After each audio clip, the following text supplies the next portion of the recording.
I work the oil patch, have for going on 16 years now. The schedule is 2 weeks on, 1 week off, sometimes longer if there's a turnaround or a shutdown running over. I'm based out of Fort McMurray, but the actual site rotates depending on the contract. Some months I'm in the camp up near Anzac. Some months I'm flying into a site further north where there's no cell service for days at a stretch. What it means, practically speaking, is that my house in Spruce Grove sits empty most of the time. I bought it after my marriage ended. My ex-wife kept the place we'd built together in Lay Olajuk, which was fair. She had our daughter most of the time, and I didn't fight it. I took my half of the equity and put it into a bungalow on a quiet street near the Tri-Leisure Center, close enough to her school that I could be useful on my weeks home. That was 4 years ago. Since then, it's just been me and about 9 days a month rattling around in the 3-bedroom house with a double garage I mostly use for storage. I don't mind it, or I told myself I didn't. There's something honest about a quiet house, no performance required. I come home, I decompress, I see my daughter on my days, I do whatever maintenance the place needs, and then I pack my bag and fly back north. It's a rhythm, not glamorous, but it's mine. The text came on a Tuesday in March. I was in the lunch trailer at camp, halfway through a sandwich, when my phone buzzed. It was my neighbor from across the street, a retired guy in his late 60s, a former CN rail foreman named Victor who keeps irregular hours and notices everything. Victor and I had exchanged numbers years earlier because he used to collect my flyers when I was away. And once he'd spotted a slow leak under my outdoor tap before it became a real problem. I liked him. He wasn't the type to bother you over nothing. His text said, "Hey, didn't know you had company this week. There's been a truck in your driveway since Sunday. Silver half-ton. Alberta plates. Lights on inside at night." I read it twice. Then I set down my sandwich. I wasn't expecting anyone. I hadn't told anyone I'd be away. Not that I made a habit of announcing it. But I certainly hadn't given anyone permission to stay at my house. I didn't have a house sitter. I didn't have a girlfriend. My daughter was with her mother in Leduc. The only person who'd ever had a key to that place was my ex-wife, and she'd returned it years ago when things settled down between us. I texted Victor back, "Not my company. Don't say anything to them. I'll figure it out." He replied within 30 seconds, "Thought so. Let me know if you need anything." The first thing I did was call my ex-wife.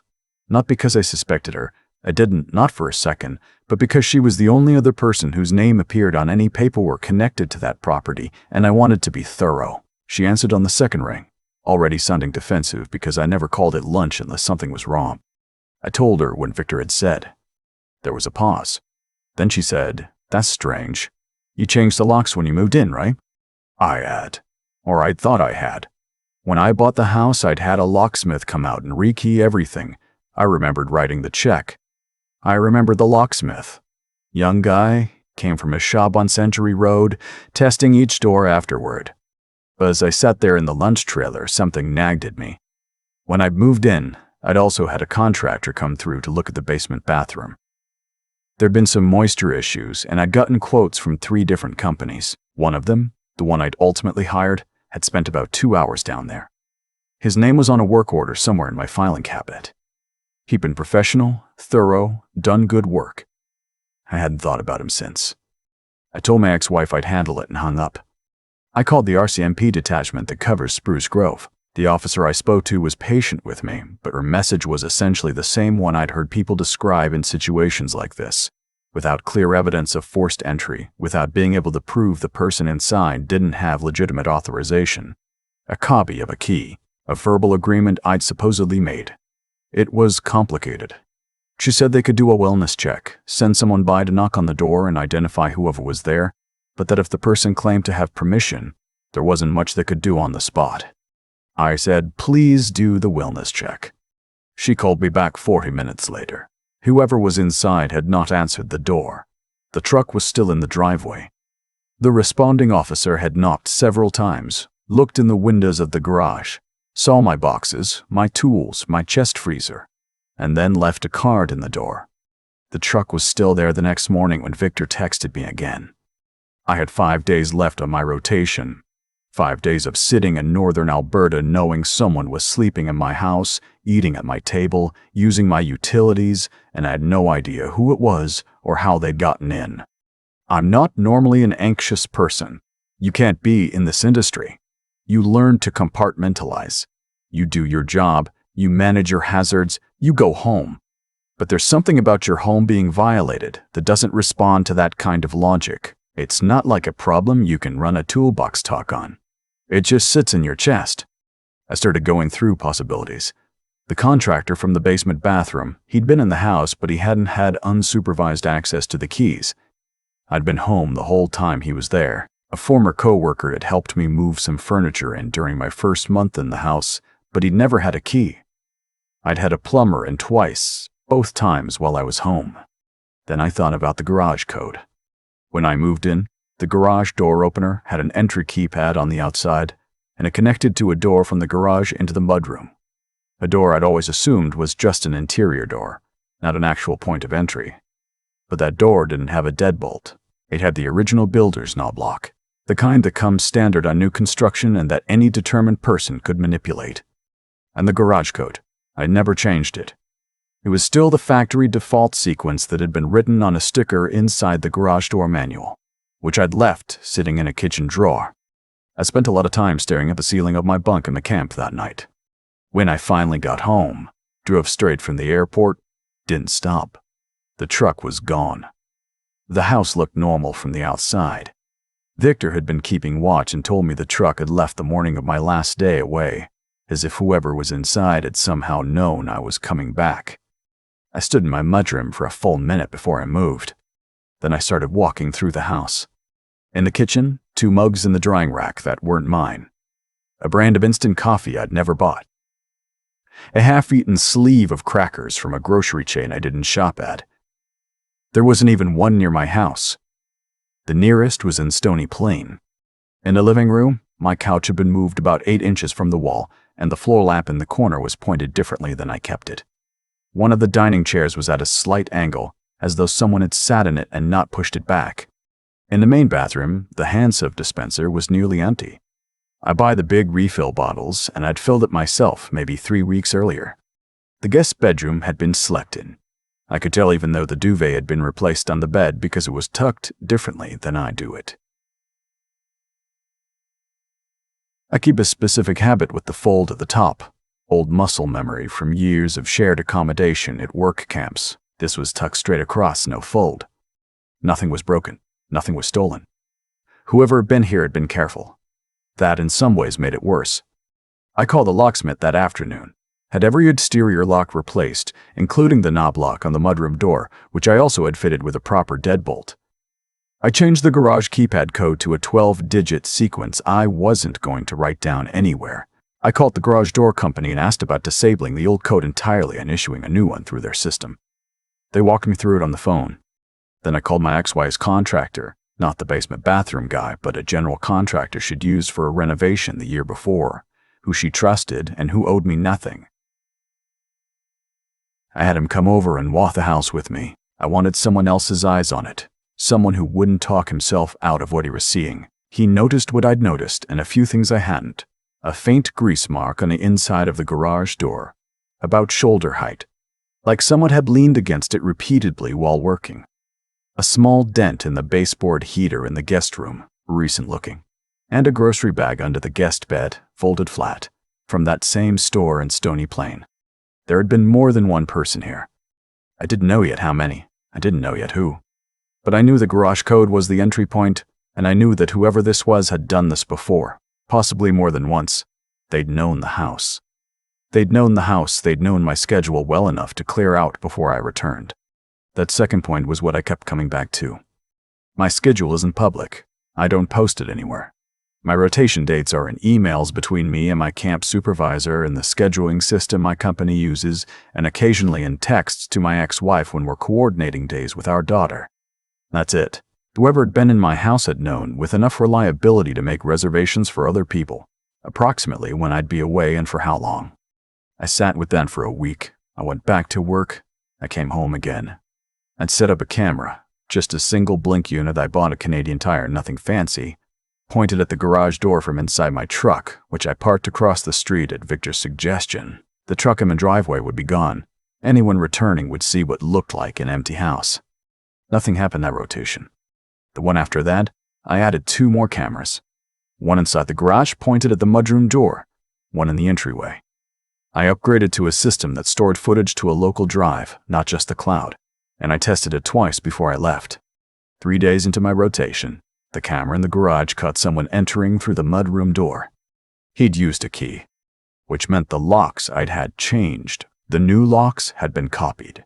Sometime between my locksmith visit and my next departure, someone had gotten into my house, taken a key, had a copy made, and returned it. The only time anyone had been in my house during that window was a furnace inspection I'd had done before winter, booked through a company I'd used before.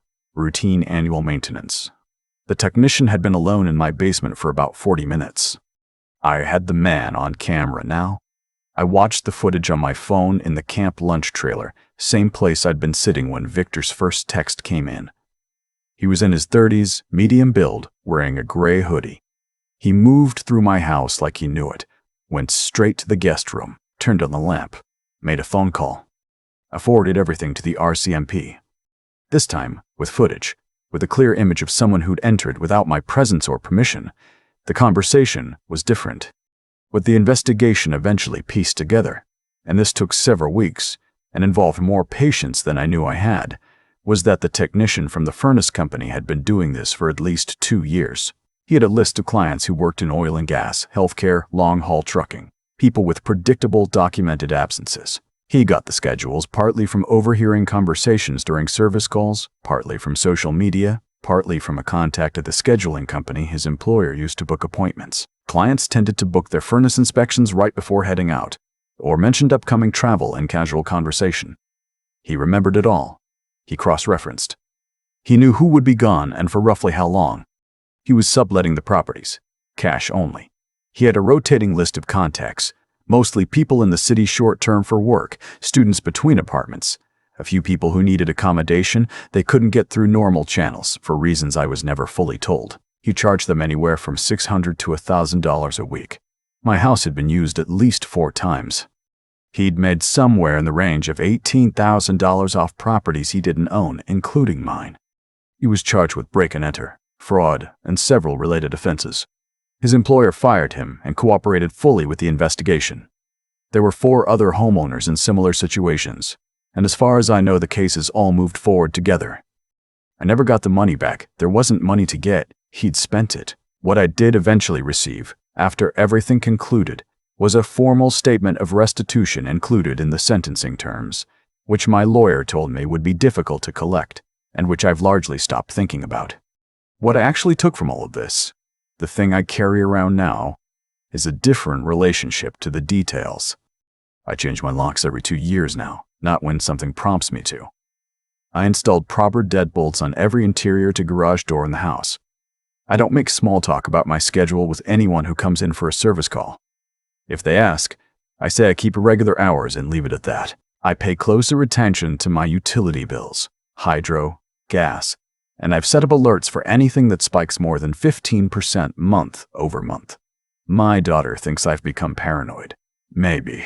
But after she said that, I walked her through the whole thing, start to finish, and by the end she was quiet for a long time. Then she asked me what the men's name was. I told her I'd rather not say it. She nodded.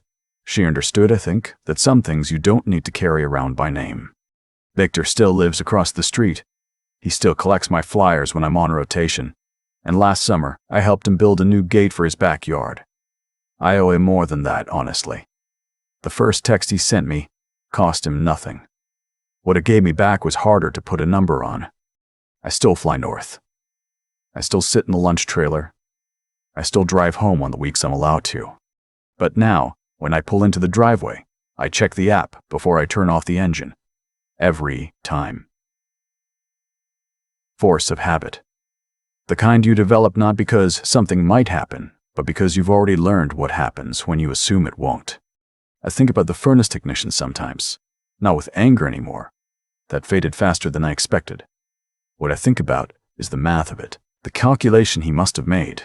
Every time he pulled up to a house on his service list, every time a homeowner mentioned they were heading out on rotation next week, or let slip that they'd be gone until the end of the month, he was listening in a way that felt like customer service but was actually something else entirely.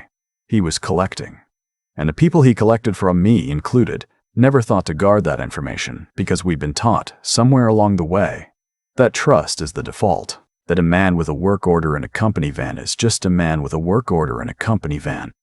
That assumption cost me not just the money, though $18,000 of someone else's rent extracted from my walls is not nothing. It cost me something harder to replace, the feeling that my house was mine when I wasn't in it. What I've come to think, sitting with this long enough, is that what the technician lacked wasn't cleverness. He was clever. He was organized. He understood systems and schedules and human predictability better than most people I've worked with on site. What he lacked was something simpler and harder to fake.